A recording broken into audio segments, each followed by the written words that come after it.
맨추리얼 캔디데이트라고 하는 영화가 있습니다. 1962년도 영화인데요. 이 영화는 1959년에 나온 동명소설을 영화로 만든 것입니다. 맥가시 열풍을 풍자적으로 묘사한 이 영화는 당시로서는 굉장히 큰 충격을 주었습니다. 2004년도에 동명의 제목으로 다시 영화되었을 정도로 미국 내에서는 꽤나 인기가 있는 영화였죠. 영화의 줄거리는 이상적인 대통령 후보를 만들기 위해서 한국전에 참여했던 군인들을 세뇌하는 이야기입니다. 세뇌를 당한 군인들은 현실과 환상을 헷갈려 하면서 자신의 삶이 무너져가는 것을 경험하게 되는 것이죠. 그럼에도 불구하고 이상적인 대통령 후보로 선출되어진 상원 의원의 아들은 승승장구로 나아가게 됩니다. 한국전쟁이라고 하는 거대한 비극 속에서 같이 생명을 내걸고 싸웠지만 한쪽에서는 세뇌로 인하여 이권을 누리는 사람이 등장하고 다른 한쪽에서는 자신의 삶이 무너지는 것을 경험하게 되는 것이죠. 헐리우드에서는 이런 식으로 자신의 삶이 현실인지 아니면 거짓인지 알지 못하는 상태에서 환상으로 인하여 현실이 무너지는 이야기, 그리고 그것으로 인하여 이권을 누리는 사람들에 대한 이야기가 많이 나옵니다. 왜 사람들이 그런 이야기에 흥미를 느낄까요? 그렇죠. 사람들은 기본적으로 자신이 이루지 못한 것을 누군가가 이루어 주길 바랍니다. 특히 정치적 영역에서 자신이 이루지 못한 꿈을 자신의 욕망을 대신해 줄 수 있는 정치가를 통해서 실현하려고 하는 것이죠. 문제는 그것이 그 정치가의 실제 모습이 아님에도 불구하고 자신의 욕망을 투시할 수 있는 이상적인 사람을 찾으려고 하는 것이죠. 사람들은 누구나 한계를 가지고 있기 때문에 일정 부분은 자신의 욕망을 투사해 줄 수 있는 이상적인 사람들을 찾게 되어 있고, 또한 정치인들 역시도 그러한 모습을 보여주려고 합니다. 문제는 그것이 정치적 영역에서 일정 부분 왜곡을 가져오게 되고요. 20세기의 부정적인 경험을 통해서 알 수 있는 것처럼 그것이 집단적인 광기로 나아갈 수 있다고 하는 것입니다. 하지만 이상적인 영웅이나 이상적인 상태 혹은 이상적인 상황을 묘사하기 위해서 현실을 왜곡하거나 아니면 기록되어 있는 텍스트를 왜곡하는 현실은 종교적 영역에서도 동일하게 발생하게 됩니다. 저는 한국의 목회자들이 다른 나라의 목회자들보다 수준이 더 떨어진다고 생각하지는 않습니다. 학력이라든가 경험적인 측면에서는 평균적으로 상위한다고 생각하죠. 하지만 좋은 목사들도 많고 좋은 교육을 받는 목회자들이 매년 나옴에도 불구하고 한국 교회는 근본주의적 성향이 강하고 또한 공적 영역에서 사회적 변화를 제대로 담아내지 못하고 있는 현실입니다. 왜 이런 문제들이 발생하게 되는 걸까요? 제가 생각하기에는 현실을 있는 그대로 받아들이지 못하고 뭔가 성경을 통하여 이상적인 모습을 찾으려고 한다는 것이죠. 물론 그렇습니다. 성경은 하나님 나라의 가치를 선포하기 위하여 우리에게 주어진 것이고 현실을 담아내기 위한 것이 아닙니다. 그렇기 때문에 좀 더 이상적이며 좀 더 하나님의 뜻에 합당한 방향으로 나아가도록 우리를 가르치는 것이죠. 제가 말씀드리고 싶은 것은 성경에 기록되어 있음에도 불구하고 그것을 제대로 이해하지 못하거나 아니면 의도적으로 그것을 왜곡하려고 할 때 발생하는 문제에 대한 것입니다. 한국교회에서 인기가 많은 삼손 이야기만 하도 그렇습니다. 사람들은 삼손을 특정한 프레임 속에서 특정한 이미지로 생각하기를 원합니다. 하나님께서 큰 능력을 주시고 좋은 능력과 힘을 가졌음에도 불구하고 하나님을 제대로 섬기지 못하다가 마지막 때의 죽음으로 그것을 보상한 사람으로 생각하는 것이죠. 그러한 것이 한국 사람들이 생각하는 영웅의 모습이나 또한 한국 사람들이 좋아하는 이야기 구조에 더욱더 합당한 주인공의 모습입니다. 하지만 삼손의 삶을 자세히 생각해 보면 우리가 일반적으로 알고 있는 영웅의 모습과는 굉장히 다르다는 것을 알 수가 있습니다. 특히 삼손이 이방 여인과 결혼하는 문제에 있어서 과거 그리스도인들과 그리스도인들끼리의 결혼을 강조하고 또한 장려하기 위해서 한국의 보수적인 교회들이 삼손의 이야기를 의도적으로 왜곡하는 경우도 많았죠.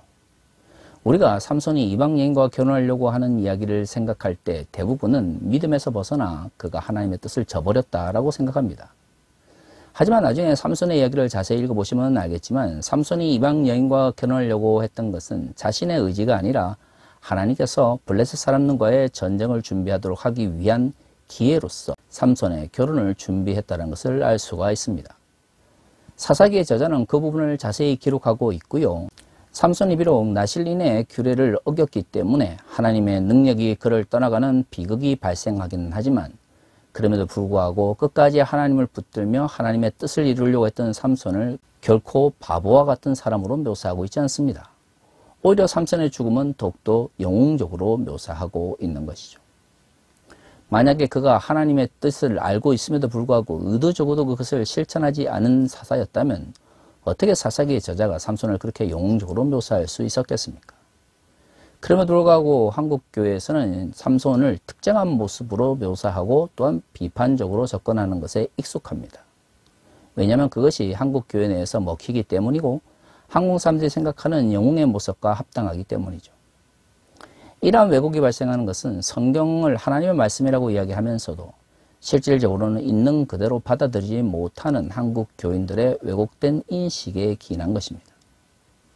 사실 문제가 발생하면 가장 중요한 것은 현실을 있는 그대로 파악하고 받아들이는 것입니다. 현실을 인정하지 않으면 새로운 문제나 아니면 대안을 제시할 수가 없게 되는 것이죠. 발생한 문제를 해결하지 못한 상태에서 문제가 더 꼬이는 대부분의 경우는 현실을 있는 그대로 받아들이지 못할 때 발생하는 것입니다. 성경의 말씀도 마찬가지입니다. 하나님의 말씀으로 우리가 고백한다면 때로는 우리의 일상적인 생각이나 일반적인 이해에서 벗어나는 것이 있다 할지라도 일단은 그것을 있는 그대로 받아들이고 그것이 당시의 시대 속에서는 어떻게 이해되었으며 오늘날의 시대 속에서는 어떻게 이해되어야 하는가에 대한 해석학적인 접근을 시도해야 하는 것입니다. 그런데 한국의 보수적 혹은 근본주의적인 교회들은 교회 운영에 유용한 성경의 구절들은 문자주의적으로 해석하면서 성도들에게 강요하는 데에 비해서 교회의 운영에 직접적으로 영향을 주지 않거나 혹은 현실에 왜곡된 문제를 지적하고 비판하는 성경 구절과 관련되어서는 의도적으로 그것이 마치 없는 것처럼 외면해 버립니다. 제가 오늘의 본문을 다루기 전에 이러한 이야기를 하는 것은 많은 사람들이 오늘의 본문을 읽으면서 은혜를 받고 좋아하는 구절이기 때문입니다. 오늘 11절은 이렇게 이야기합니다. 오직 너 하나님의 사람아 이것들을 피하고 의와 경건과 믿음과 사랑과 인내와 온유를 따르며. 보통 성령의 열매라고 말하는 것의 대부분이 오늘 11절에 등장하고 있습니다. 그렇기 때문에 사람들은 이러한 것들을 보면서 정말 좋아하죠. 우리의 삶을 통해서 11절에 등장하고 있는 이런 좋은 열매들을 맺을 수 있다면 어느 누구도 그것에 대해서 부정적으로 생각하지 않을 것입니다. 더구나 12절은 이렇게 이야기합니다. 믿음의 선한 싸움을 싸우라. 영생을 취하라. 이것을 위하여 내가 부르심을 받았고 많은 증인 앞에서 선한 증언을 하였도다. 에베소에서 목회를 하면서 여러 가지 어려움을 겪고 있는 디모데를 향해서 바울은 선한 싸움을 싸우며 구원을 성취할 것을 이야기하고 있습니다. 11절과 12절은 어떻게 하면 선한 싸움을 싸울 수 있는지에 대한 이야기를 다루고 있는 것이죠. 그래서 사람들은 의라든가 정의라든가 다양한 성경에 기록되어 있는 좋은 이야기들을 하면 그런 삶을 살아야 된다, 선한 싸움을 싸워야 된다라는 것에 대해서 누구나 동의를 합니다. 그런데 말이죠, 문제는 이 선한 싸움이라고 하는 것이 한국교회에서 너무나 형이사학적으로 혹은 소위 말하는 영적으로만 이해되고 있다고 하는 것입니다.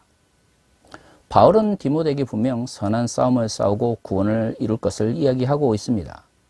문제는 바울이 말하고 있는 11절은 그 앞에 있는 10절의 말씀과 연결되어 있다고 하는 것이죠. 우리가 지난주에 살펴본 것처럼 바울은 오늘의 선한 싸움에 대해서 말하기 전에 부자와 가난한 자들에 대한 권면의 말씀을 전하고 있습니다. 우리가 살아감에 있어서 물질적인 것이 없이는 살아갈 수 없지만 그렇다고 해서 부자가 되기 위하여 집착한다면 부라고 하는 것이 우리의 믿음을 저버리게 이끌 수 있다고 하는 것이죠. 그래서 자족하는 마음과 부에 대해서 올바른 경제 윤리를 가져야 된다고 이야기를 합니다. 그리고 10절에서 이렇게 이야기하죠. 돈을 사랑함이 일반하게 뿌리가 되나니 이것을 탐내는 자들은 미혹을 받아 믿음에서 떠나 많은 근심으로서 자기를 찔렀도다. 바울은 선한 싸움에 대한 이야기를 하기 전에 돈에 대해서 조심할 것을 이야기합니다. 부에 대한 지나친 집착이나 돈에 대한 욕망이라고 하는 것이 우리를 믿음으로부터 벗어나게 할 수 있다고 하는 것을 바울은 분명히 이야기하고 있죠. 그리고 나서 11절에서 의와 경건과 믿음과 사랑과 인내와 온유를 따르면서 12절에 믿음의 선한 싸움을 싸울 것을 이야기하고 있는 것입니다. 그러니까 바울이 말하고 있는 의를 따르며 믿음의 선한 싸움을 싸운다고 하는 것은 형이사학적인 혹은 영적인 혹은 심리적인 갈등 속에서 우리가 스스로를 극복하기 위해서 싸우는 것이 아니라 우리가 살아가는 이 현실 속에 다양한 물질적이면서 또는 세속적인 가치 속에서도 끊임없이 그것과 싸워 나가야 된다는 것을 의미합니다. 왜냐하면 선한 싸움에 대해 이야기하기 전에 돈에 대하여, 돈에 대한 집착에 대하여, 돈에 대한 욕심에 대하여 바울이 먼저 경고하고 있고 그 경고 이후에 교회를 이끌어가는 자들이 의의 문제와 또한 선한 싸움에 대해서 어떻게 생각해야 되는지에 대해서 오늘 본문에 말하고 있기 때문이죠. 이처럼 선한 싸움을 강조하고 나서 바울은 하나님과 예수 그리스도의 이름으로 14절에서 이렇게 강조합니다. 우리 주 예수 그리스도께서 나타나실 때 흠도 없고 책망받을 것이 없이 이 명령을 지키라. 여기서 말하는 명령은 무엇입니까? 그렇습니다. 앞서 말한 의와 관련된 삶을 살고 선한 싸움을 싸우라고 하는 것입니다. 그러한 싸움을 싸우는 것이 하나님께서 또한 예수 그리스도께서 종말의 때에 우리를 보시기에 흠이 없는 정결한 삶을 살아가는 것이죠. 그런데 이것은 영적이면서 심리적인 것이 아닙니다. 우리가 싸워야 될 세상은 돈의 구조로 구성되어 있고 우리는 그 돈의 구조 속에서 끊임없이 부를 추구하는 왜곡된 욕망을 가지고 있는 것이죠. 그러므로 우리가 싸워야 될 선한 싸움은 이 세상의 경제적 가치나 또는 이 사회를 구성하고 있는 사회적 가치와도 연결될 수밖에 없는 것입니다. 그런데 지금까지 한국교회에서 선한 싸움을 이야기하면 맨날 하는 것이 무엇이었습니까? 교회에 나오기 어려운 상황 속에서도 교회 열심히 나오고 전도하기 어려운 상황 속에서 전도 열심히 하고 경제적으로 어려움이 있어도 교회 열심히 헌금을 내는 것이 선한 싸움의 전부인 것처럼 이야기했습니다. 하지만 그것이 11절에서 말하고 있는 의와 경건과 믿음과 사랑과 인내와 온유를 따르는 삶의 전부이겠습니까? 이러한 삶은 결국 우리의 현실 속에서 우리가 살아가는 이 사회 속에서 이루어져야 되는 것입니다. 그것이 바로 선한 싸움의 본래의 장인 것이죠. 그리고 그 세상은 뭘로 구성되어 있습니까? 부에 대한 집착과 욕심으로 구성되어 있고요. 많은 이들이 예수 그리스도를 따름에도 불구하고 돈을 사랑하고 돈에 집착하며 또는 돈을 숭배하는 모습을 가지고 있습니다. 그곳에서 우리는 선한 싸움을 싸워야 하는 것이고 성령께서 우리에게 주시는 온갖 아름다운 열매를 맺어야 하는 것이죠. 이처럼 현실에서 우리가 싸워야 할 대상이 분명하게 성경에서 말하고 있음에도 불구하고 영적으로 혹은 형이사학적으로만 이해하는 방향으로 한국교회가 가르쳐 왔습니다. 이것이 과연 올바른 것일까요? 그렇지 않죠. 그럼 왜 이토록 한국교회의 가르침이 현실성을 벗어나게 되었을까요? 그렇습니다. 개발독재 시대의 교회 성장을 위해서 필요했던 것은 왜곡된 현실을 뒤집어 엎거나 또한 왜곡된 현실을 비판하는 것이 아니었습니다. 적당히 타협하면서 군사독재와 함께 성장해 나가는 것이 한국교회 성장 모델의 굉장히 중요한 것이었죠. 이런 모델에 있어서 선한 싸움은 결코 세속적이면서 물질적이며 또한 현실을 담아내서는 안 됐습니다. 영적이며 형이사학적이며 또한 심리적인 것이어야만 했죠. 그렇게 한국교회는 영적인 싸움을 이야기하고 우리 현실 속의 잘못된 가치와 끊임없이 치열하게 살 것을 말하는 대신 모든 것을 영적으로 아름답게 그리고 형이사학화하여 이상적인 모습으로 만들어버린 것이죠. 이것이 제가 앞에서 이야기했던 이상적인 정치인을 만들기 위하여 아니 꾸며내기 위하여 함께 전쟁 속에서 고통받았던 다른 군인들의 삶을 무닛뜨리는 것과 무엇이 다를 바가 있습니까? 한국교회 당장의 이익을 위해서 하나님의 말씀을 왜곡하고 또한 그 말씀대로 치열하게 살아가는 사람들을 우습게 만드는 것이야말로 지난 20년 동안 한국교회가 해왔던 모습입니다. 그리고 그 결과 21세기 한국교회는 몰락의 위기에 서 있습니다. 21세기들 한국교회는 성장을 멈추며 오히려 마이너스 성장을 반복하고 있죠. 코로나 팬데믹을 지나면서 그 마이너스 성장의 속도는 더 빨라지고 있고요. 지금 우리는 가난한 성도가 300만인이 400만인이 이야기하는 시대를 살고 있습니다.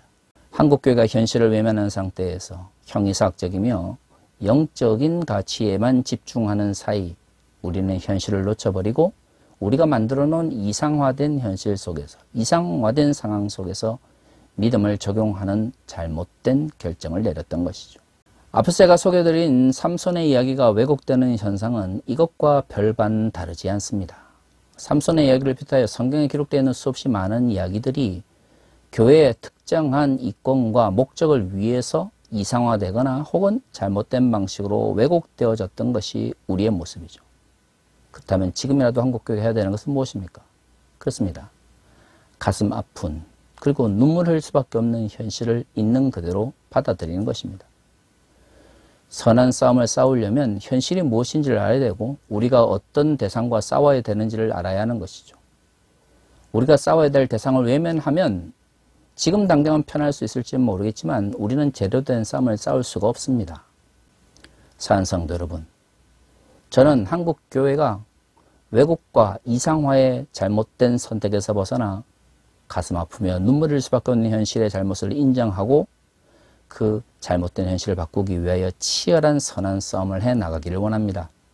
제가 구루민 성폭력 사건이 발생했던 인천 세소망교회 성도들을 도왔다는 이유 때문에 저희 교단이 저를 제명 출교를 한 것에 대하여 이의 신청을 냈었고요. 그것이 작년 12월에 법원에 의해서 받아들여졌습니다. 하지만 예장합동교단은 이것에 대하여 이의 신청을 했었는데요. 무려 3개월에 걸친 재판을 연기하면서 이 재판을 질질 끌어왔습니다. 그리고 지난주에 이의 신청을 기각한다라고 하는 결정이 내려져 왔습니다. 너무나 당연한 결과이고 사실 구루민 성폭력 가해자와 또한 그 가해자를 돕기 위해서 피해자를 만들었던 가해자 아버지 목사를 도왔던 예장합동교단의 정치 목사들 혹은 임원들은 정말로 양심이라고 하는 측면에서 자신 자신을 돌아봐야 합니다. 왜 이런 문제들이 생기는 줄 아십니까? 현실의 한국 교회가 이권으로부터 자유롭지 못하며 많은 목사들이 현실 속에서 이권에 누리모로 있다는 것을 모두가 인정하지 않은 상태에서 그저 우리 교단은 이상적이고 우리 교단은 아름답고 우리가 살아가는 교회 모습은 그저 하나님 나라의 실현이라고 하는 현실에 대한 외면을 우리가 인정해 왔기 때문입니다. 지금이라도 우리의 아픔을 있는 그대로 받아들이고 우리의 잘못된 현실을 직시하면서 이 문제를 어떻게 해결해 나아갈 건지에 대하여 고민해야 합니다. 현실을 직시하지 못한다면 그 어떤 문제도 해결할 수가 없습니다. 그것이 너무나 가슴 아프다 할지라도 우리는 반드시 그것을 인정하며 앞으로 나가야 됩니다. 그것이 진정 성경이 말하고 있는 선한 싸움을 싸우는 그리스도인들의 참된 믿음이기 때문입니다. 다 같이 기도하겠습니다.